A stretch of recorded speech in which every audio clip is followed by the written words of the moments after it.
So guys यहाँ मैं बताने वाला हूँ 2022 एंड 23 जो बोर्ड एग्जाम है दोनों में इस साल क्या डिफरेंस है। तो भाई ये पूरी चीजों को बहुत समझना और वीडियो को शेयर कर दो, क्योंकि आपको पता रहेगा कि क्या क्या होने वाला है और मुझे क्या क्या तैयारी करके रखनी है इसके लिए। देखो सिंपल सी बात है, इस साल के बच्चों का मैं हाल देखूं तो ये सभी बच्चे कोविड से निकल के आ रहे हैं, और कोविड से जस्ट निकल के आ रहे हैं। इनके लिखने की स्पीड, ऐसे बहुत सारे इशू हैं, इनकी बहुत सारी चीजें इनको पीछे की आती नहीं। अगर जो 10th में बच्चे हैं उनका 8 और 9th ऐसे ही चला गया है, देन 12th के जो बच्चे हैं उनका तो इंपॉर्टेंट टाइम 10th और 11th ऐसे ही चला गया है।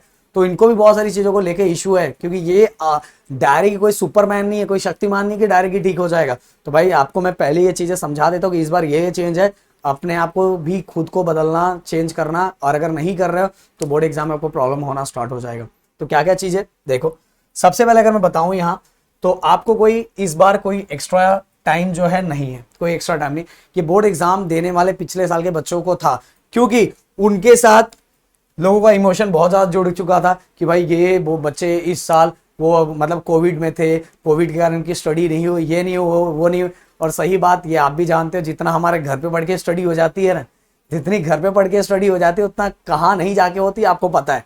तो भाई फिर भी पिछले साल के बच्चों को ये चीजें मिला था, ये इमोशन मिला था। इसके बाद मैं बात करूं कि पिछले साल रिड्यूस सिलेबस 25% था, इस बार कोई नहीं है। इस बार पूरा का पूरा सिलेबस पे ही आपको एग्जाम देना, और जो सिलेबस रिड्यूस हुआ था और बहुत अच्छे अच्छे टॉपिक थे, वो टॉपिक फिर से आ चुके हैं। बेसिकली 12th वाले बच्चों की अगर मैं बात करूं तो 12th वाले बच्चों के तो बहुत, जिसको डिफिकल्ट लेवल के टॉपिक्स बोलते हैं उसको रिड्यूस किया गया था, बट इस बार वो टॉपिक सभी हैं। अब इसके बाद बात करूं मैं थर्ड, तो क्वेश्चन बैंक। पिछले साल एक नया क्वेश्चन बैंक आया था, और उसके पहले का पुराना क्वेश्चन बैंक भी था, जिस साल बोर्ड एग्जाम हुआ ही नहीं था। तो पिछले साल के बच्चों के पास दो बोर्ड एग्जाम था। ओमकार सर को लगा कि बंद हो गया है पर चालू है। तो 2 बार का बोर्ड, मतलब 2 बार का क्वेश्चन बैंक था। इस साल का भी जो हमारे पुराने जो वर्षा मैम थे, जो उस समय एजुकेशन मिनिस्टर थी, आप सभी बच्चों को पता ही होगा, तो उन्होंने इस बार मांग किया कि इस बार के बच्चों भी को क्वेश्चन बैंक दिया जाए, जिससे बाकी देखो सीबीएसई वाले बच्चों को भी क्वेश्चन बैंक दिया गया है, क्वेश्चन बैंक भी दिया जा रहा है, सैंपल पेपर भी दिया जा रहा है कि उनकी प्रैक्टिस अच्छे से हो पाए। बट अभी तक, और मुझे नहीं लगता कि क्वेश्चन बैंक आने के चांसेस हैं, तो इस बार के क्वेश्चन बैंक भी नहीं है। पिछले साल सेल्फ सेंटर था, इस बार कोई सेल्फ सेंटर नहीं है। हाँ, अगर हो सकता है बहुत सारे बच्चे जो होंगे, कुछ बच्चे अपने स्कूल में भी एग्जाम दे सकते हैं, बट वो सेल्फ सेंटर नहीं कहलाया जा सकता। हाँ, आपका लक है कि आपका नंबर आपके स्कूल में ही लग गया है, और आपके ही बहुत सारे दोस्त बाहर भी दूसरी जगह भी जा सकते हैं। बट पिछले साल ऐसा कंपलसरी था कि हाँ, जिसके पास जगह कम है उसको दूसरी जगह जाना था, पर बाकी सभी लोग जितने भी बच्चे थे वो सभी अपने ही स्कूल है, अपने ही कॉलेजेस में उन्होंने क्या दिया था, एग्जाम दिया था।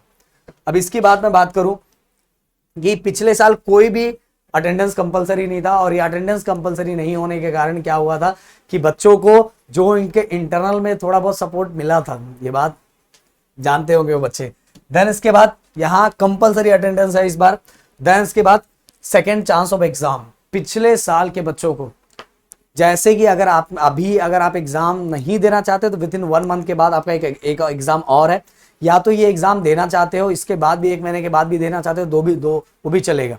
ऑप्शन था उनके पास, वो वाला नहीं कि जो हम अक्टूबर में देते वो वाला एग्जाम की बात नहीं कर रहा हूँ, वो इंप्रूवमेंट एग्जाम सभी को है, सभी अभी भी है। बट मैं ये बात कर रहा हूँ कि जो बच्चा 1 महीने के बाद एग्जाम देना चाहता है, जिसका नहीं स्टडी है, उसको चांस था पिछले साल, पर इस साल कोई ऑप्शन ऐसा नहीं है। इसके बाद मैं बात करूं, इमोशन की बात मैंने करी थी। देन और पिछले साल वो जुड़ा हुआ था, तो बच्चों को इंटरनल ये सब में थोड़ा बहुत सपोर्ट मिला था। इसके बाद पिछले साल कोई एक्सटर्नल नहीं था, स्कॉट भी नहीं था, कुछ भी नहीं था, और इस साल सभी चीजें हैं। इस साल ये सभी चीजें हैं, क्योंकि पिछले साल चीटिंग का भी बहुत सारे जगह देखा गया था। इस बार इसलिए बोर्ड जो है बहुत सारे स्ट्रिक्ट एक्शन लेने वाली है, इसीलिए भाई ये सभी चीजों को समझ के तैयारी उसी हिसाब से कर लो। बोर्ड एग्जाम हार्ड नहीं होता, हार्ड उसके लिए होता जो तैयारी नहीं करता। बोर्ड एग्जाम जैसे 3-4 साल पहले वैसा ही था, वैसे ही होता था, वो तो अभी 2-3 साल की वजह से ये सब चीजें चेंज हो गई है। तो इसलिए बोल रहा हूँ बोर्ड एग्जाम हार्ड नहीं होता, हार्ड उनके लिए होता जिनकी स्टडी नहीं होती। तो भाई ये अब ये मत सोचो कि कुछ आपको मिलने वाला कुछ ये, आपकी स्टडी वैसे ही जैसे आप करते थे बहुत अच्छे से 3-4 साल पहले जैसा करते थे, वैसे करके जोर शोर से करना स्टार्ट कर दो। 3-4 साल पहले तो आप नॉर्मल क्लास पे थे, मुझे पता है, बट अभी इस साल जो बच्चे इस साल 12th में होंगे ना, वो 10th में जब थे अराउंड नवंबर एंड दिसंबर, उसी साल से ये सीजन चालू हुआ था। इस बार भी ये सीजन लग रहा था कि कोरोना का आने वाला, कि नवंबर के टाइम एंडिंग में दिख गया था, बट ऐसा कुछ नहीं हुआ। आपके आपके आपकी किस्मत में इस बार बोर्ड एग्जाम है और मिलेगा, बट इसको अच्छे से तैयारी करना है। Thank you so much guys, जय हिंद।